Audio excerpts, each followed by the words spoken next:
All right, peace and blessings. It's November the 18th, the year 2018. Just going to document a little bit about changing the parking brake on a 2002 Chevrolet Avalanche.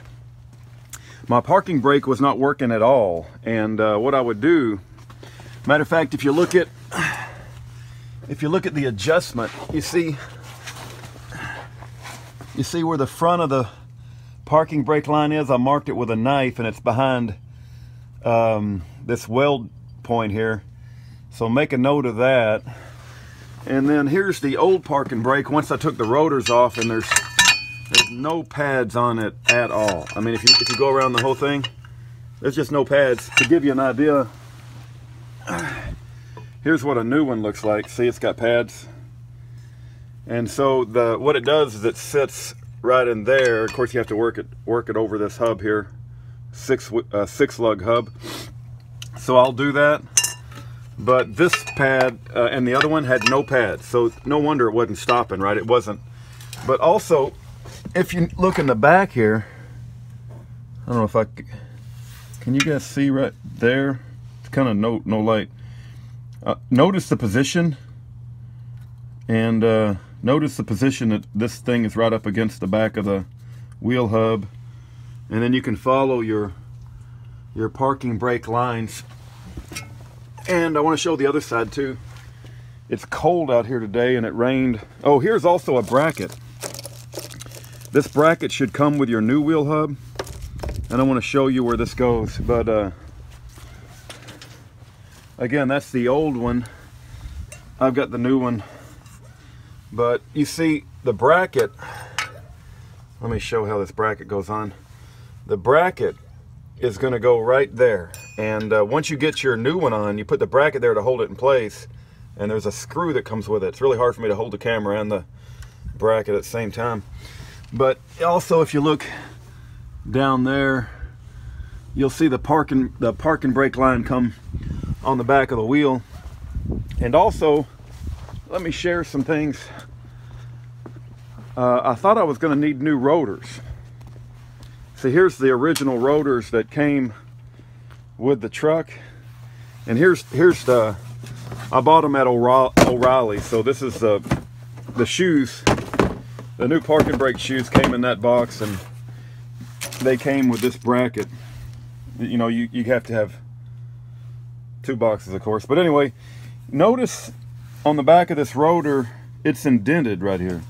You guys can see that. You see how I need three hands, but if you take your finger and you follow the finger, it's indented. I thought that was like worn out, but no, the new one had exactly the same thing. And actually, he measured with a caliper.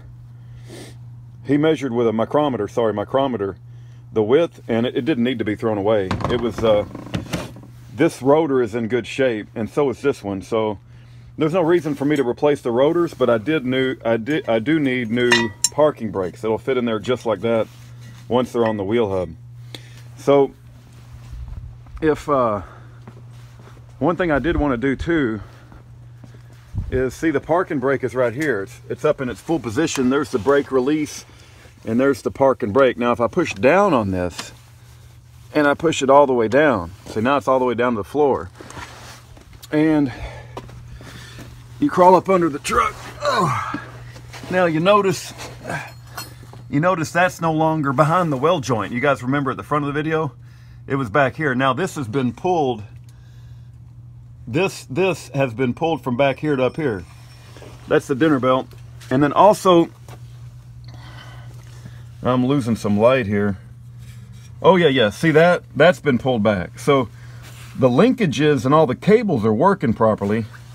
And see, this thing has been pushed out, which will push your new parking brake out, and it'll go up against the rotor to help stop the truck.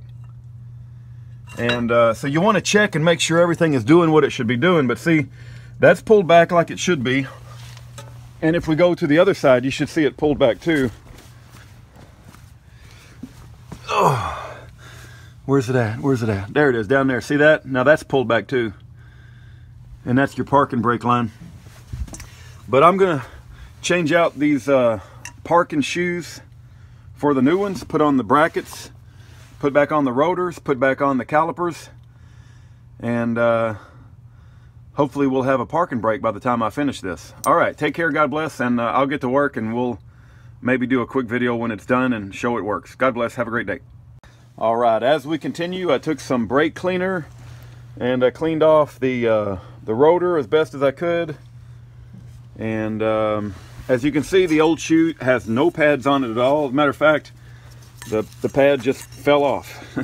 So the pads are just completely falling off. So I cleaned up this as best as I could too. And we put the new emergency brake shoe, and we got the bracket. You guys see the bracket down there, right there? I got the bracket in place that came with it. And I adjusted this. I took a screwdriver, if I can find it, and I knocked it a few times that way. And when you do that, this spreads out. And I did it so that when I put the rotor on, I can still turn it pretty good. But I got it so spread out that I couldn't turn the rotor at all. So that means that the emergency brake shoe was hitting all the time. So I had to go the opposite direction, you know, basically come back. And I did about 3 turns inside, and now it turns real good. So I got the brake shoe right up against the rotor, which is good. And we're gonna put the caliper, we're gonna put the rotor back on. We're gonna slap that on there, slick the caliper back on, and we're getting close to being done on this side, and it's really, really cold out here. That means I got to do the other side. But let's go ahead and finish this and take care.